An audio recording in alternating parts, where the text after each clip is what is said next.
আমরা একটু তালে গিয়ে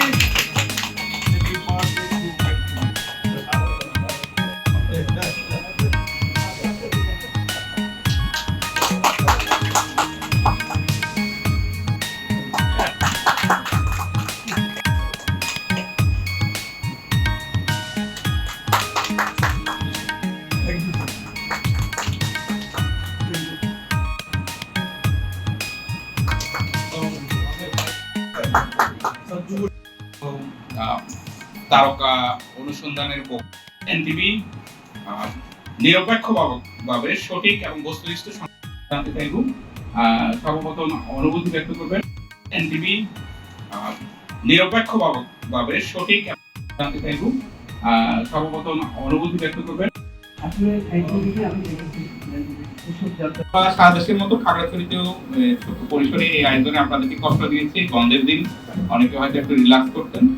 কষ্ট করে আসার জন্য আমি এনটিভি পরিবারের পক্ষ থেকে আপনাদেরকে শুভেচ্ছা, ধন্যবাদ এবং কৃতজ্ঞতা জানাচ্ছি। আমরা অনুষ্ঠানের শুরুতে কেক কেটে এই আনন্দ আয়োজনে ভাগাভাগি করে নেব। এরপর আমাদের প্রত্যেকের একটু এনটিভির কাছে প্রত্যাশা, আগামী দিনে এনটিভি কি করা উচিত সে সম্পর্কে একটু মতামত জানতে চাই।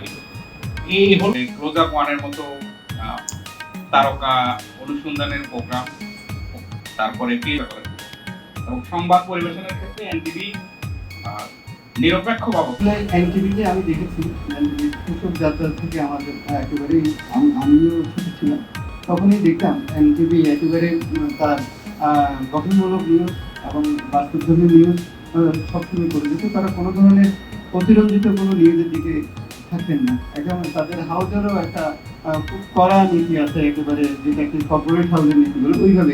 টেলিভিশনের প্রতিনিধি কানন আরজাক।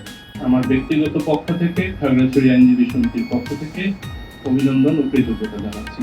এনটিভি আসলে সত্যিই তাদের চমৎকার পারফরমেন্স দিয়ে এখন পর্যন্ত তাদের যাত্রা অব্যাহত রেখেছে। খাগড়াছড়ি জেলার প্রতিনিধি, খাগড়াছড়ি জেলার বিভিন্ন সমস্যা, সম্ভাবনা তিনি তার মাধ্যমে, তার মিডিয়ার মাধ্যমে জাতীয়ভাবে উপস্থাপন সবসময় করে আসছেন। এনটিভির উপরে গত 17 বছরে অনেক নিপীড়ন নির্যাতন করেছে, কিন্তু কখনো তারা তাদের আদর্শ থেকে বিচ্যুত হন। মালিক জেলে গিয়েছে, ওদের আর একটা প্রতিষ্ঠান ছিল আরটিভি, জোরপূর্বক কারাগারে সাদা কাগজে সাইন করে সে আরটিভি দখল করা হয়েছে। সে আরটিভি বর্তমান বেঙ্গল গ্রুপ চালাচ্ছে, কিন্তু তারপরও এনটিভি কখনো তাদের আদর্শ থেকে বিচ্যুত হয়নি এবং তারা অবিরাম চালিয়ে গেছে তাদের বস্তুনিষ্ঠ সংবাদের তাদের প্রতিশ্রুতি, সে প্রতিশ্রুতি তারা রক্ষা করেছে। আগামীতেও সেই প্রতিশ্রুতি তারা রক্ষা করবে। বিশেষ করে খাগড়াছড়ি মাটি এবং মানুষের কথাগুলো বলবেন। বিগত দিনের 17 বছরের দুর্নীতির চিত্র আর এনটিভির মাধ্যমে আসবে। আগামীতে যে উন্নয়ন হচ্ছে সেই উন্নয়ন চিত্র এনটিভিতে আসবে। সে একটা জিনিস যখন এত বছর টিকে যায়, তার অসাধারণ নিশ্চয়ই কোনো কাজকর্ম রয়েছে, দৃষ্টিভঙ্গি রয়েছে, তাদের চলার পথে অনেক বাধা ছিল, এগুলো সব অতিক্রম করে তারা আজকে 26 বছরে পদার্পণ করেছে। তাই এনটিভির এই পরিবারের জন্য আমাদের পক্ষ থেকে আমরা অশেষ শুভকামনা এবং কৃতজ্ঞতা জানাচ্ছি। আমরা দেখি মিডিয়া হাউসগুলোতে যে ব্রেকিং নিউজগুলো দেওয়ার জন্য একটা প্রতিযোগিতা শুরু হয়, কখন কি ব্রেকিং নিউজ দিবে, কত তাড়াতাড়ি দিবে, কোন প্রতিনিধি কত তাড়াতাড়ি নিউজ পাঠালো। এই তাড়াহুড়া করতে গিয়ে আমরা দেখি যে অনেক সময় ভুল ব্রেকিং নিউজ চলে যায়, যার ফলে দেশের, সমাজের, রাষ্ট্রের অনেক ক্ষতি সাধিত হয়। কিন্তু আমরা এনটিভিকে এইভাবে তাড়াহুড়া করে কোনো ব্রেকিং নিউজ দিতে দেখিনি। আর আমাদের দর্শক, আমরা সত্যটাকে সত্যভাবেই তুলে ধরতে চাই। শুরু থেকেই এই চেষ্টা, আমরা সত্যটাকে সত্যভাবেই তুলে ধরতে চাই। শুরু থেকে এখানে সাংবাদিকরা সঠিকভাবে হাতে গোনা কয়েকজন এবং হয়তো আদর্শ চ্যুত হয়নি আমার তাই, এরকম তার সাথে আরো 4-5 জন আছে এখানে আদর্শ চ্যুত হয়নি, কিন্তু বাকিরা একটা ফ্যাসিবাদী সরকার যারা পলাতক আছে তাদেরকে নিয়েই কিন্তু এখানে সবাই কন্ট্রোল করার একটা ব্যবস্থা করেছে। আমরা কেউ হয়তো তাদের সাথে গা ভাসিয়েছি, আর কেউ আমরা একদম সম্পূর্ণ অন্তরালে তাদের সাথে এখানে উঠে কাজে আমরা আসিও নি। এটা ছিল, আমি অনুরোধ জানাবো বিএনপি এবং জামাতের প্রতি যে আপনারা আমাদেরকে সৎ সাহস দিয়ে সত্য তুলে আনার আপনারা সহযোগী হবেন, আমাদের সাথে আপনারা ওই ভূমিকা থাকবেন। ভয় দেখিয়ে আমাদেরকে নিবৃত্ত করবেন, তাহলে ফ্যাসিবাদী সরকারের মতোই আপনাদেরকেও পালিয়ে যেতে হবে। দেখা যায় বিগত 17 বছর এনটিভি অনেক চড়াই উত্তর পার করেছে।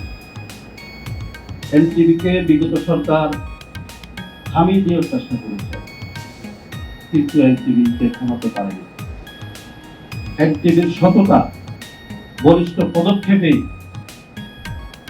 এনটিভি টিকে আছে ইনশাআল্লাহ এবং ভবিষ্যতে থাকবে।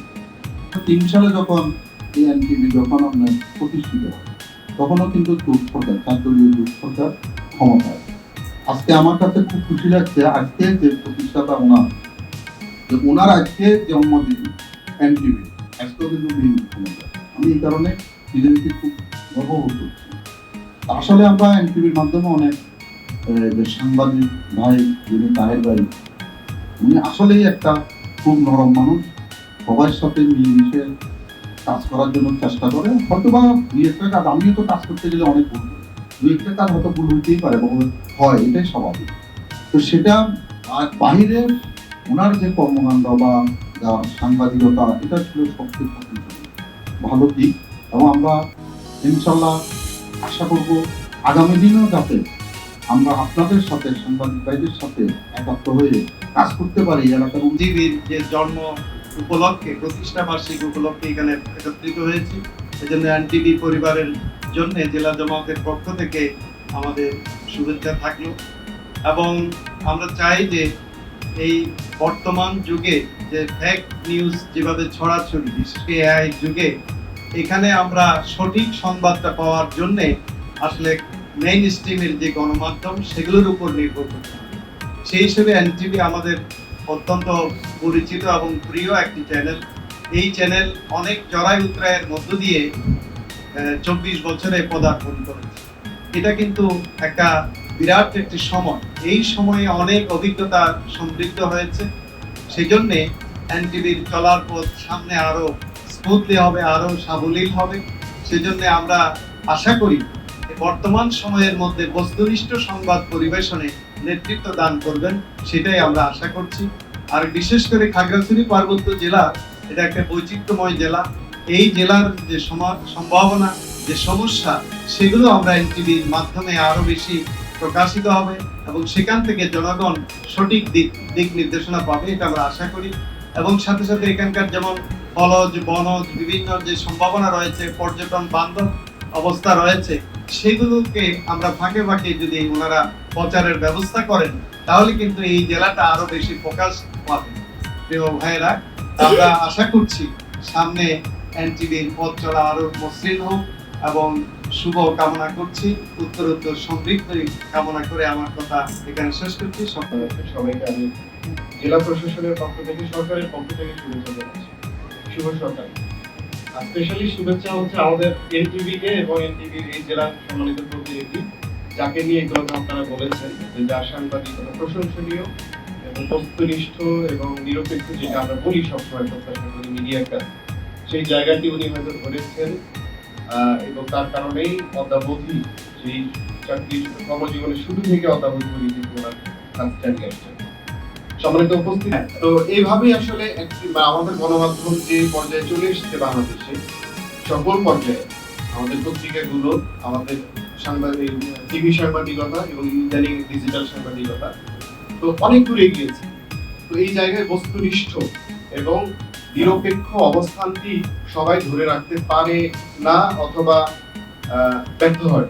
সেই জায়গাটিতে এনটিভি কিন্তু তার জায়গাটিতে অটল ছিল এবং আছে, এবং দীর্ঘ লড়াই সংগ্রামের পর তারা কিন্তু এগিয়ে যাচ্ছে। এবং আমরা প্রত্যাশা করি এভাবে সবগুলো গণমাধ্যম একটি প্রতিষ্ঠান, এই প্রতিষ্ঠান তার প্রাতিষ্ঠানিক যে মর্যাদা সেটি হারানো উচিত না। সেই জায়গায় উনি কারো না, যে কোনো প্রতিষ্ঠান কারোই হওয়া উচিত না। প্রতিষ্ঠান সার্বজনীন, সবার।